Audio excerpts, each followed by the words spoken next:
Sono 14 comuni con meno di 15.000 abitanti che hanno votato per il rinnovo del sindaco e del consiglio comunale in provincia di Padova. In 4 la lista era unica, quindi sicuri di essere già eletti raggiungendo il quorum. Nicola Zordan a Veggiano, Damiano Fusaro a Granze, Dionisio Fiocco a Sant'Urbano e Marzio Pattaro a Vescovana.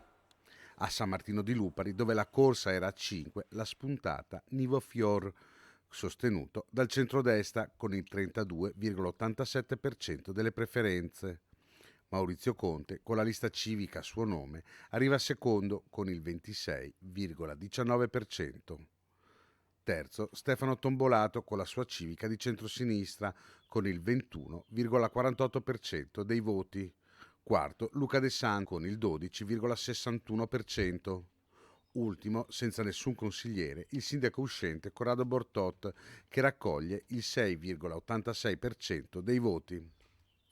A Conselve il nuovo sindaco sarà l'avvocato 53enne Umberto Perilli che con la sua civica prende il 66,47% dei consensi, superando Marisa Belliero che raggiunge il 33,53%.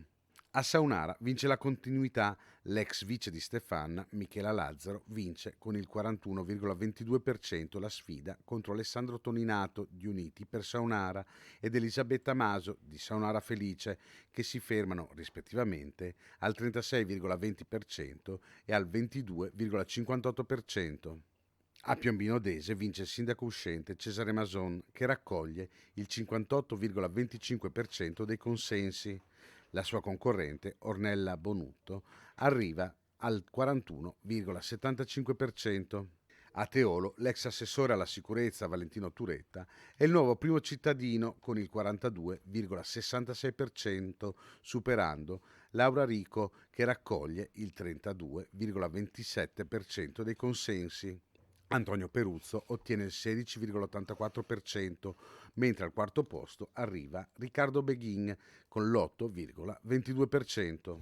Nella corsa 3 per il comune di Loreggia vince Manuela Marangon con il 40% dei consensi, seconda Laura Bastarolo, terzo Gianluca Squizzato. A Gazzo la corsa 2 viene vinta da Ornella Leonardi che ha la meglio su Margherita Schibuola, 83,19 a 16,81 le percentuali. A Torreglia vince la continuità, Marco Rigato ha la meglio nei confronti di Antonio Scarabello e Maria Rosetta Centrella.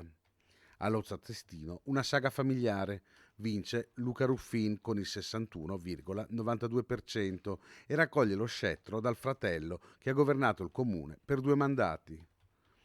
Carlo Pacchin arriva secondo con il 38,8%.